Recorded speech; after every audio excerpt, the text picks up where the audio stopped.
Keir Starmer, the current Labour Party leader whose speeches have put more people to sleep than Dignitas. His super cool and relatable hairstyle has been cut strictly in accordance with the Political Reliability Directive 2414-B, and yet he's still widely regarded as being as plain as a Bulgarian pin-up. It would be a mistake, however, to think that this man is nothing more than a human quaalude. He's also been accused of being a bit of a snaky snake, incapable of keeping his word and throwing friends under the bus for his political gain. Despite all of this, he is touted to be the next Prime Minister of the UK, probably because he's still nowhere even close to the levels of depravity and wankery of Bojo the sex-addicted clown. Today we're going to take a look at a few of Keir's controversial actions that saw his approval rating fall off a cliff during the height of the controversies. I'll throw in some quality political commentary here and there, then we'll summarise by calling him a knob or whatever, who knows. Keir spent his time before politics as a lawyer. He worked in criminal defence with some human rights issue just sprinkled in there to keep things sexy.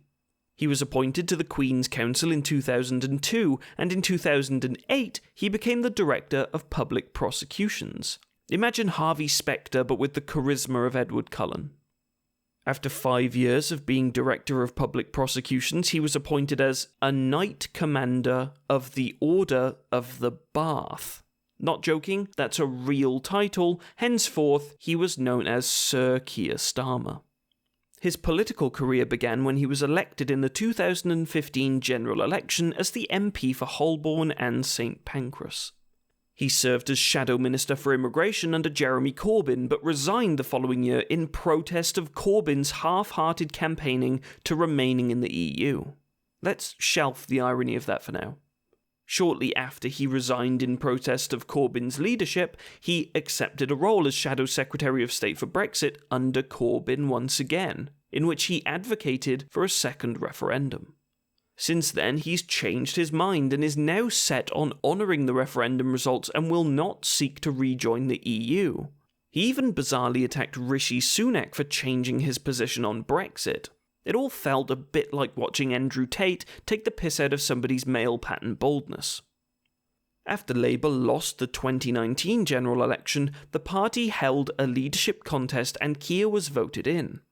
Now, he wasn't just voted in as leader because of his thick neck, it was also because he made the 10 pledges that you see on your screen right now. In the first few months, life was good. Then, as people began to feel optimistic about the new Labour leadership, Keir decided to just start cutting pledges and reversing promises. Let's take a look at a few of them, his reasons for withdrawing them, and I'll give you my brilliant analysis as we go. First up, Keir pledged to increase the taxes on the top 5% of earners, which would be those earning £80,000 a year or just over $4,500 a month after taxes. After the COVID crisis saw millions fall into poverty, he decided to drop the concept of increased income tax entirely, regardless of your income. Despite changing his stance on this, the pledge is still on his website, serving as nothing more than just a piece of very easily removable misinformation. He says, rightly so, that the tax burden is the highest that it's been since World War II. Now, I sort of agree with the sentiment of not increasing income tax, but I think there's a notable difference between those earning the minimum wage and those in the top 5%. While this tax is something I'd support being instated, I also don't think that people should be villainised for simply not being in poverty. Now, income tax is one thing, but just last month both Starmer and Sunak published their tax returns, and the country got to see that Rishi Sunak is paying an effective tax rate of around 20%. To be clear, that means that despite grossing £4.7 million in the last 3 years, he paid the same percentage in tax as somebody making less than £50,000 a year. This is because capital gains tax is taxed much lower than income tax, meaning that those who are the wealthiest are expected to pay at least proportionately the least. Despite this, Keir Starmer's Labour Party has no plans to increase capital gains tax because they want to protect small businesses. Sure, because we all know that taxation is basically just an on or off button. You know, you couldn't possibly introduce a scaled model like, well, I don't know, like income tax, I suppose? I don't know, I'm not a doctor. The fact is, if we scaled capital gains tax in the same way that we scale income tax, you'd be looking at about £15 billion a year extra straight into, the NHS, or ending public sector strikes, rejuvenating high streets, police reform, staffing schools adequately, take your pick. And that's without even considering a wealth tax, of which 78% of people are in support of, according to a YouGov poll published earlier this year. Let's keep going. In an effort to make Jeremy Corbyn piss off and stop making him look bad, Keir Starmer moved to block Corbyn from running as a Labour MP for Uxbridge in the upcoming elections. This is an issue because he's also tweeted explicitly stating that he believes that local party members should choose who represents them rather than the party's executive committees. You can see then how using the executive committee to block Corbyn might look a tad bit hypocritical. While we're on the topic of doing Jeremy Corbyn dirty, it was widely regarded as a bitch move when Keir Starmer came out and demanded an apology from Corbyn for being soft on anti-Semitism. Corbyn's refusal saw him kicked out of the Labour Party, and he's now representing as an independent. Now, to be clear, the reason why this was a bitch move is because Keir himself supported J-Dog throughout the entire scandal. Keir stated multiple times that he was 100% behind Corbyn, that he was a friend, and that he thought that claims that Jeremy Corbyn would make the UK a hostile place for Jewish people was unfounded. Again, this isn't somebody simply changing their mind. It's somebody saying whatever is most politically beneficial at the time to gain the most support. As a part of this bigger picture, it's no secret that Keir has been very eager to push away the left-wing Labour Party members, probably to distance himself from that bloody communist Jeremy Corbyn. I still can't believe he had the audacity to say that he would tax billionaires more and would give people free Wi-Fi. What a fucking horrible prick. Indeed, it's been the consensus of Labour supporters for some time that Keir is focusing too hard on pushing out the left, rather than providing an actually positive and effective opposition to the Conservatives. Now, once again thinking back to his 10 pledges from 2019, Keir also promised to abolish tuition fees. Then, just last month, he scrapped the pledge. And look, I get that he's basically guaranteed to inherit a shitty economy that has been just royally bent over by the Tories. I understand that if he abolishes tuition fees, then there's a hole that would need to be filled in a budget that already can't afford to pay the few teachers it has left.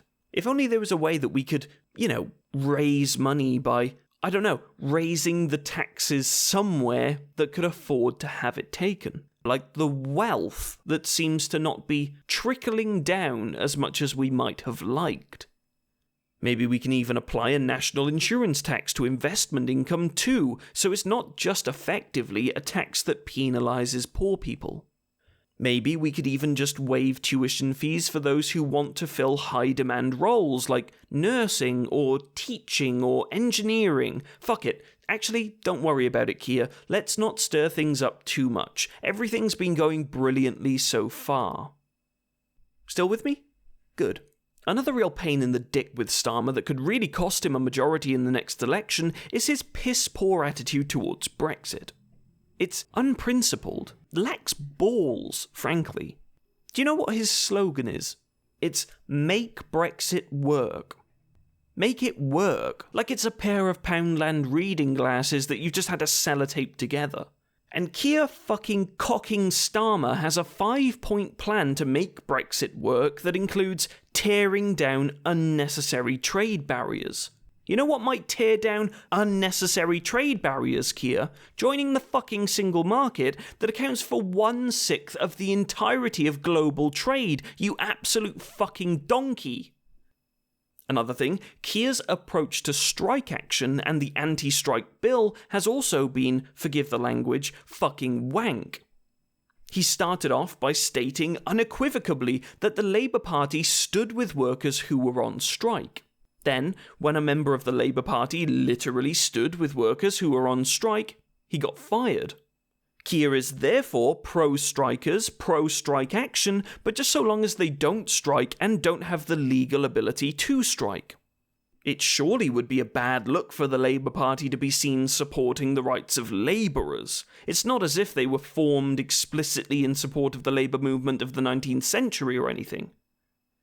Once the Tories realised that there was nothing they could do to actually pay striking workers what they needed to survive, at least without raising the taxes on very rich people, they did the only thing that they could do, again, without actually raising taxes on very rich people. They introduced an anti-strike bill. This was coined as the Minimum Service Levels Bill, and it means that strike action can still take place just so long as it doesn't disrupt their ability to run their services. If you're thinking, but geez, isn't that the fucking point of striking? You'd be fucking right, mate. This significantly waters down a union's ability to withdraw their labour, and I'd go as far as to say that it's a fucking bullshit piece of shitty fucking legislation. So what does Keir pledge to do? That's right, the leader of the Labour Party has no plans to repeal this bill. So let's be crystal clear, because he's so smart and clever that you might not be keeping up with his big fucking brain. He totally supports strike workers. He supports the right to take strike action, but he doesn't want the Labour Party to support strike action, and he will fire members of his own cabinet that appear on picket lines to support them. And he thinks that the Minimum Service Levels Bill is immoral and an infringement on civil liberties. Also, he won't repeal it because it might take up too much time. This guy is, with all due respect, a fucking space cadet. Now look, we could go on for another hour about the things that Keir has done to disenfranchise those that have supported the Labour Party for so long. I strongly believe that we need to bring back morality in politics. And part of that is expecting our politicians to stand for their beliefs and convince people of their cause, rather than advocating for just whatever is popular at the time. Only recently has Keir unveiled his latest attempt at being totally clear and decisive, outlining his 5 missions for a better Britain. These are: secure the highest sustained growth in the G7, make Britain a clean energy superpower, build an NHS fit for the future, make Britain's streets safe, and break down the barriers to opportunity at every stage. These goals are fucking boringly okay-ish. It's Christian Grey in a grey suit in a grey mood telling us that he sold his whips to buy some plain black business socks to wear while you're having missionary sex to the shipping forecast. I mean, the highest growth in the G7. Great, okay, brilliant, but what does it mean? I mean, growing the economy, yeah, but do you mean like Liz Truss tried to grow the economy and fucking nuked it in 10 minutes flat? Do you plan to trickle down some wealth?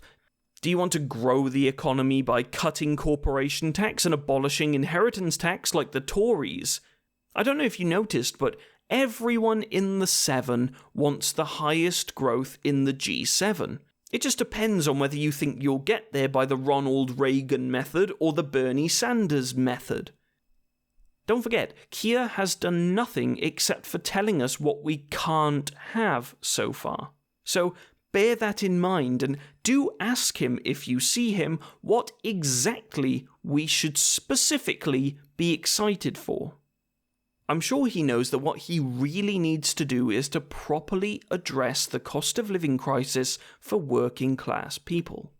He needs to end strike action by paying the public sector workers a better wage, rather than legislating against the right to strike.